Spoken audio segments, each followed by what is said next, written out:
concluir agora. Obrigado tanto pela atenção dos senhores. Ok, eu tenho duas versões. Aquela longa e aquela breve. Vou ler a breve. Somente.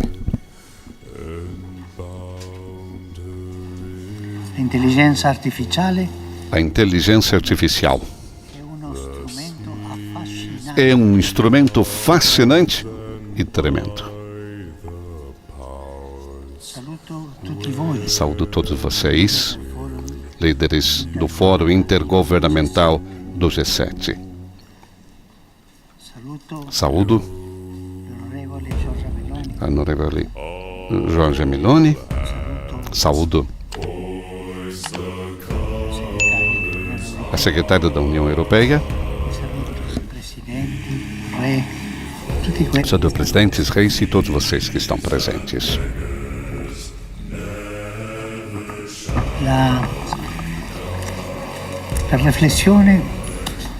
A reflexão sobre os efeitos da inteligência artificial sobre o futuro da humanidade. A Sagrada Escritura afirma que Deus deu aos homens o seu espírito para que tenham sabedoria, inteligência e conhecimento em todo tipo de trabalho. A ciência e a tecnologia são, portanto, produtos extraordinários do potencial criativo de nós, seres humanos. Bem, é a partir da utilização desse potencial criativo que Deus nos deu que vem à luz a inteligência artificial. Essa última, como se sabe, é um instrumento extremamente poderoso, usado em muitas áreas do agir humano, da medicina ao mundo do trabalho, da cultura ao âmbito da comunicação, da educação à política.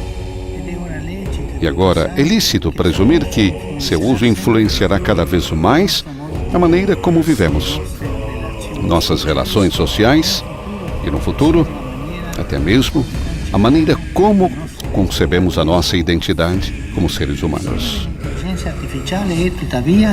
O tema da inteligência artificial, no entanto, é frequentemente percebido como ambivalente. Por um lado, ele entusiasma pelas possibilidades que oferece. Por outro, gera temor pelas consequências que deixa prever.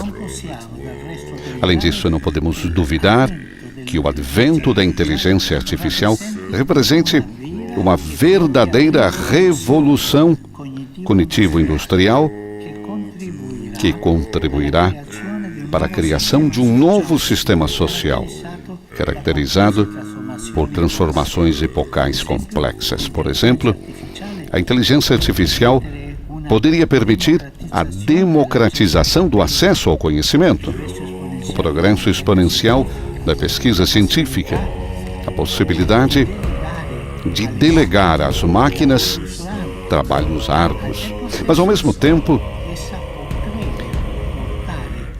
poderia trazer consigo uma maior injustiça entre as nações avançadas e as em desenvolvimento, entre as classes sociais dominantes e as classes sociais oprimidas, comprometendo assim a possibilidade de uma cultura do encontro em favor de uma cultura do descarte. Esse é o perigo.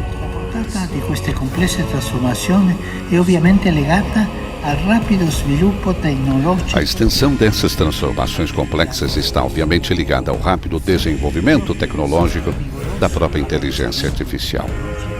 Exatamente esse vigoroso avanço tecnológico que torna a inteligência artificial um instrumento fascinante e tremendo ao mesmo tempo, e exige uma reflexão à altura da situação. Nesse sentido, talvez seja possível iniciar da observação que a inteligência artificial é, antes de tudo, um instrumento. E vem espontâneo afirmar que os benefícios ou danos que ela trará dependerão do seu uso. Isso é certamente verdade, já que esse tem sido o caso de todas as ferramentas construídas pelos seres humanos desde o início dos tempos.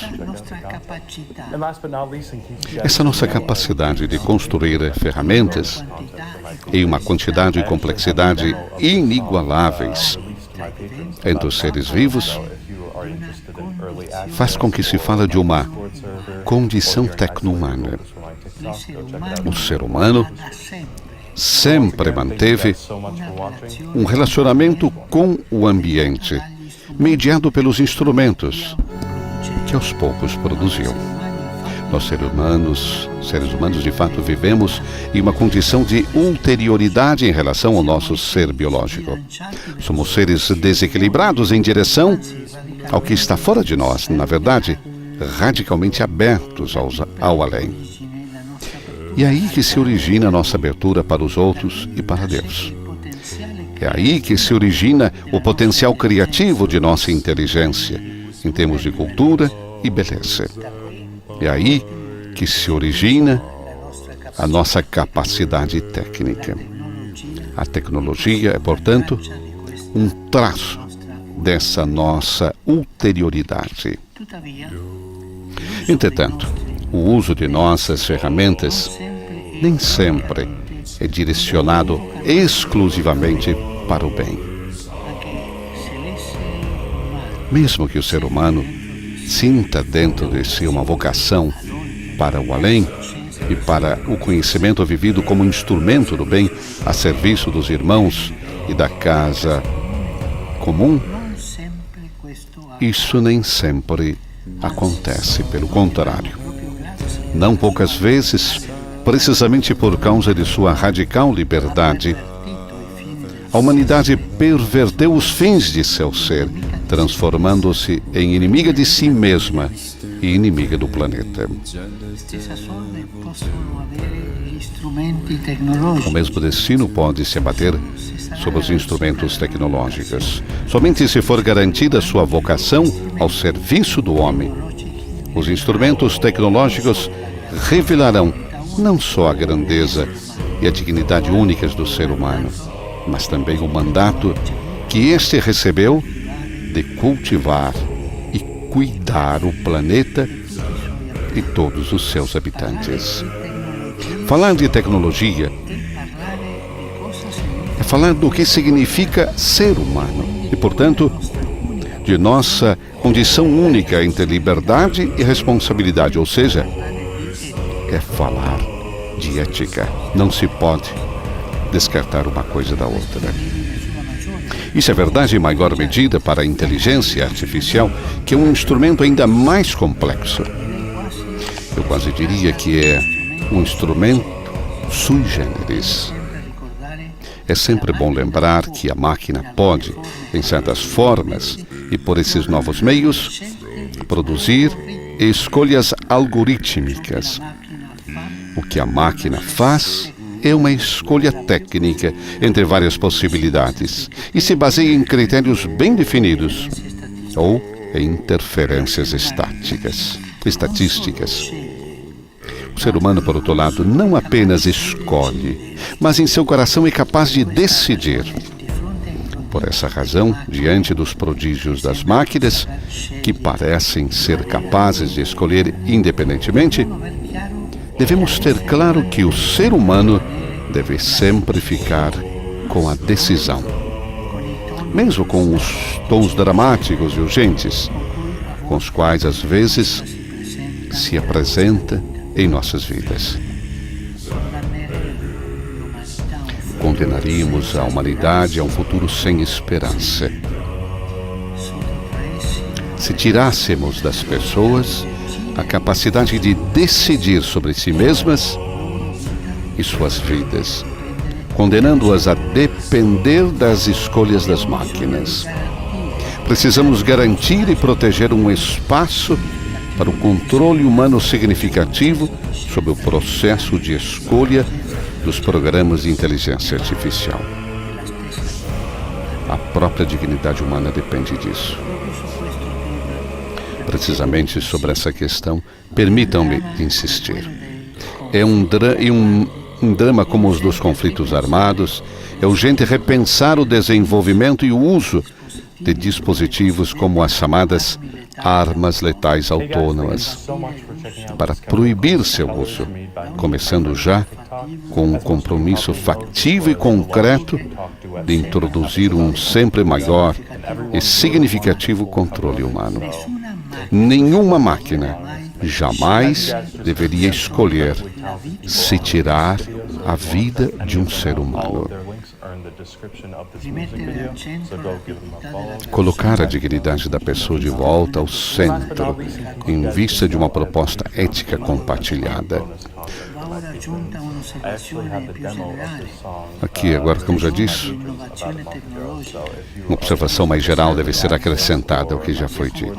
A época de inovação tecnológica pela qual estamos passando atual é, de fato, acompanhado por uma conjuntura social particular e sem precedentes.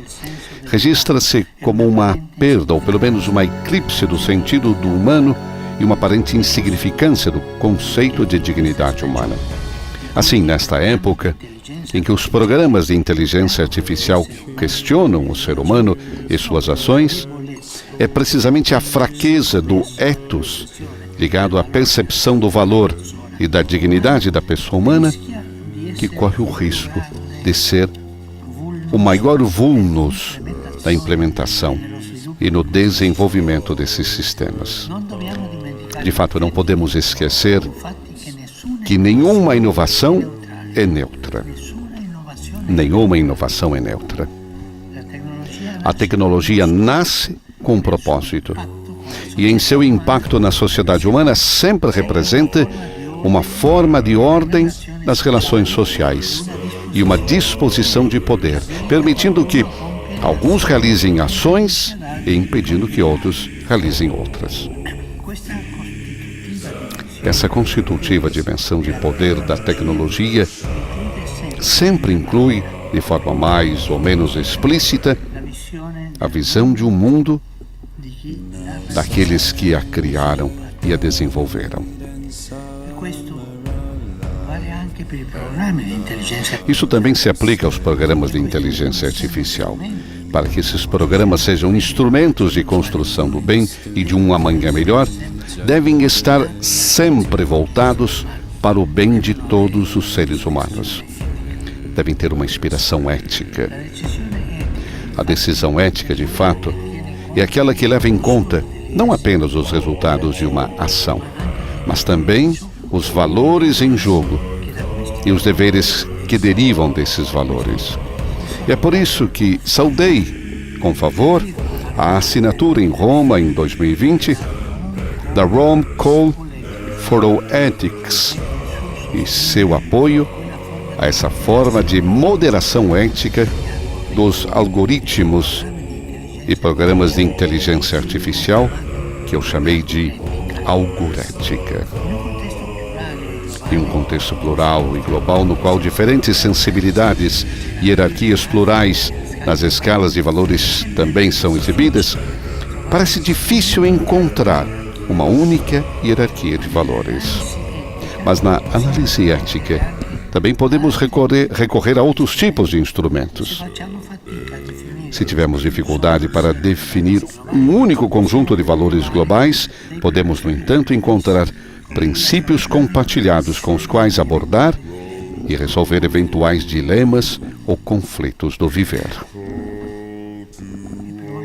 E por último, a política da qual precisamos. Precisamos de uma política sobre isso. Não podemos esconder o risco concreto, já que é inerente ao seu mecanismo fundamental, de que a inteligência artificial limite a visão do mundo a realidades expressáveis em números e encerradas em categorias pré-empacotadas, eliminando a contribuição de outras formas de verdade e impondo modelos antropológicos, socioeconômicos e culturais uniformes. O paradigma tecnológico encarnado pela inteligência artificial corre o risco de abrir espaço para um paradigma muito mais perigoso, que já identifiquei com o nome de paradigma tecnocrático. E é exatamente aqui que é urgente a ação política. Como recorda a encíclica Fratelli Tutti. Certamente para muitos, a política hoje é uma palavra feia. E não se pode ignorar que, por detrás desse fato, muitas vezes estão os erros, a corrupção, a ineficiência de alguns políticos. Não de todos, de alguns. Somam-se a isso as estratégias que visam enfraquecê-la, substituí-la pela economia ou dominá-la com alguma ideologia. E ainda assim, o mundo pode funcionar sem política? Não. Para encontrar um caminho eficaz para a fraternidade universal e a paz social sem uma boa política? Nossa resposta a essas últimas perguntas é não. A política é necessária. Me vem em mente o que um Papa disse sobre a política.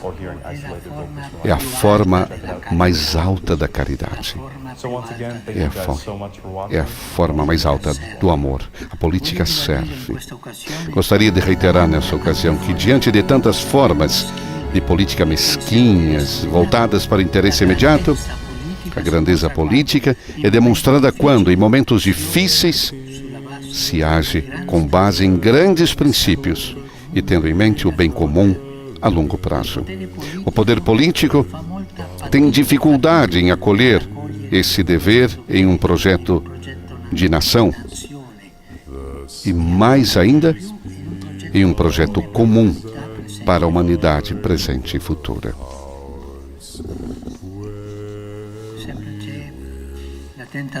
Há sempre a tentação de uniformar tudo. Me vem em mente um romance famoso do início de 1900. Romance inglês futurístico que faz ver o futuro sem política. O futuro como uniformante. É belo lê-lo. É interessante. Prezadas senhoras, distintos senhores. Essa minha reflexão sobre os efeitos da inteligência artificial sobre o futuro da humanidade nos leva a considerar a importância de políticas saudáveis para olharmos para o nosso futuro com esperança e confiança. Como já disse em outro lugar, a sociedade mundial tem graves deficiências estruturais que não podem ser resolvidas por meio de remendos ou apenas soluções rápidas ocasionais. Temos que ir à raiz. Há coisas que precisam ser mudadas com redefinições fundamentais e transformações importantes. Somente uma política saudável poderia liderar o caminho, envolvendo os mais diversos setores e conhecimentos. Dessa forma, uma economia integrada em um projeto político, social, cultural e popular que tende para o bem comum pode abrir caminho a diferentes oportunidades que não implicam parar a criatividade humana. E o seu sonho, a inteligência artificial, seu sonho de progresso, mas sim canalizar tais energias em uma forma nova, em um mundo novo. Esse é exatamente o caso da inteligência artificial. Cabe a cada um fazer bom uso dela e cabe à política criar as condições para que esse bom uso seja possível e frutuoso. Obrigado.